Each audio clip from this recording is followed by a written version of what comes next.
Okay, this video I want to go over into more detail the areas on the homepage specifically. Now these are all controlled by different areas. So for example, we have this top area, which is the homepage slideshow.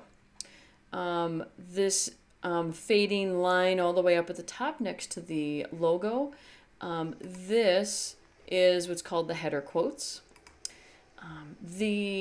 Right now, the Christmas worship schedule, but it was this Sunday worship schedule.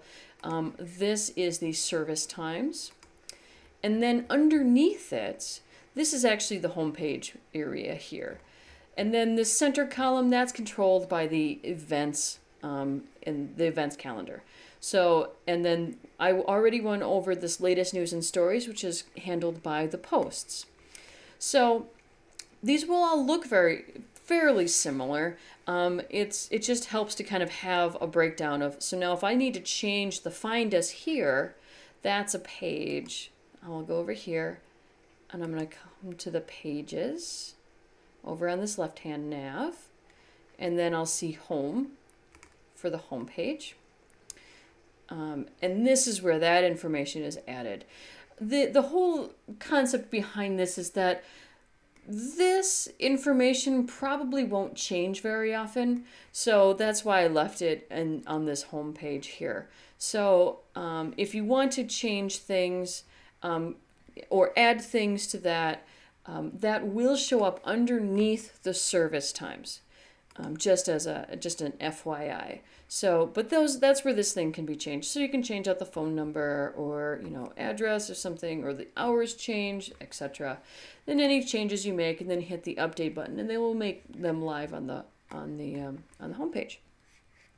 But more importantly, I want to go over these other areas: this homepage slideshow and the service areas, the service times. Excuse me. So I'm going to click on this homepage slideshow on the left-hand nav. This will show all of the posts, just like when in the news and stories, as well as the pages. It gives me my listing of all of these, posts that are already under the homepage slideshow. So just as an example, I'm going to just create a new one. So if I go and add new, this edit screen will look very similar to all the posts because it's pretty much the same, with just a couple extra different things here and there. So the title,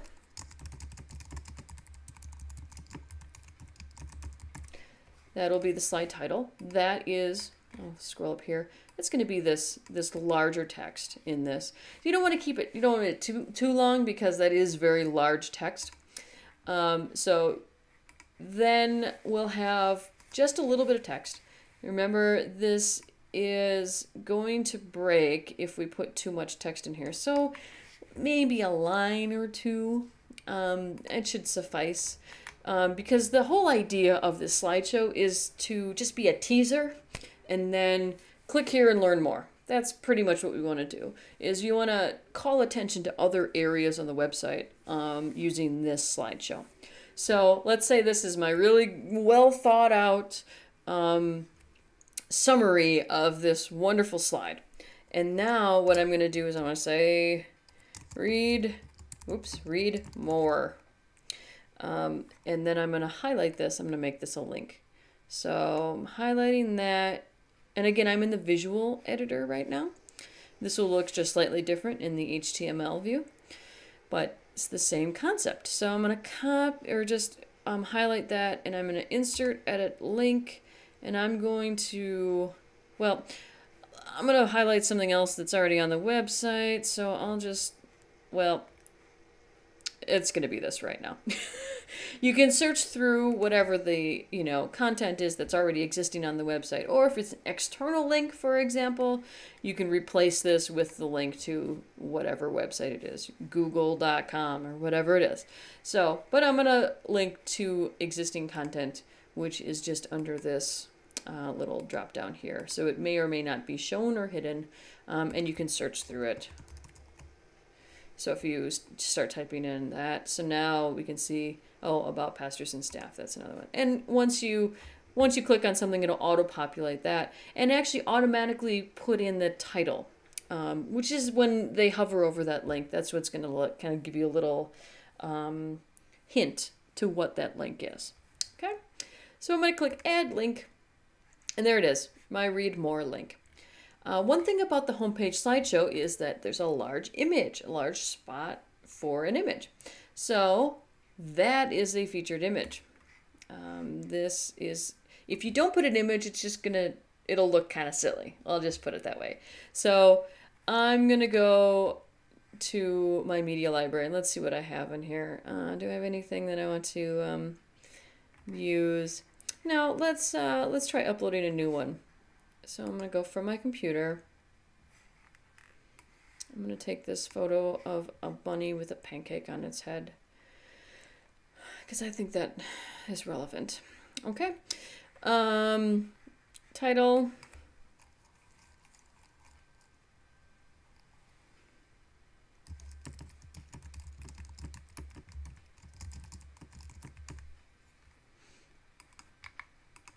Okay. And again, I'm not inserting this into the post, but I'm using it as a featured image. So I don't have to worry about the alignment and the size and the link URL because that won't show up. Click Use as featured image. It's saving it. I'll see it show up over here on this side here, and I'm good. I can close that out. Now I can go and publish this.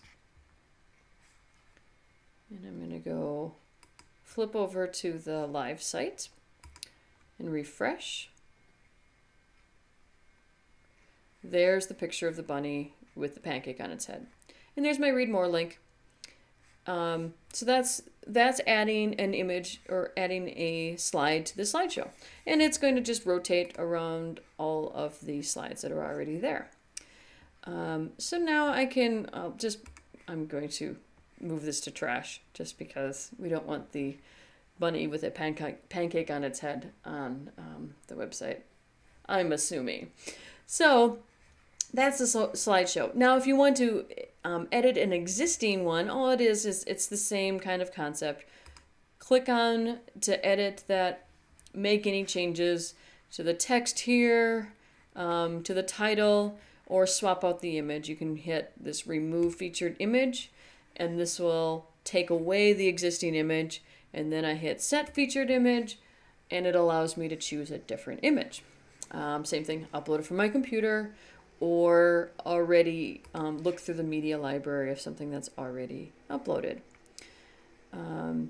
So for this, and I'm just going to cancel out of this actually, by going, I'm just going to navigate away from this page. It'll complain to me. It'll say, hey, you probably haven't updated it. That's okay. So now I'm going to actually go over to the service times, because that's the other area on this website. And this is run the same, kind of a similar way, but instead of, because you see there's two entries here, it's only going to show the latest entry. It's only going to show this one, even if this is already published. Unlike the slideshow, which will show multiple things and rotate through different posts that are in the homepage slideshow, this one will only show the latest one. So now if I hit either the quick edit or the edit here, will allow me to save this as a draft. What that'll do is then this one, the Sunday worship schedule, the original one, will be the latest one that's published and public. So that one will show up and replace that, the special Christmas worship schedule. If I wanted to add a new one, it's very similar to the other posts, except you don't have to worry too much about the featured image won't actually do anything on here. You just need the title, which will be this large text here, and then anything that you put in here. You can add images if you want into the body of the text, again keeping the images small, or just add text. And just like the Christmas schedule worship, you can make things bold, you can put bulleted lists, and break it out just like that. And like I said, that is going to show up up top of this right column. So that is pretty much, that's the rest of the homepage and how to update things and keep things up to date on the homepage. In particular, this homepage slideshow area, rotating area, and the right column on the homepage, the service times, and then the homepage page.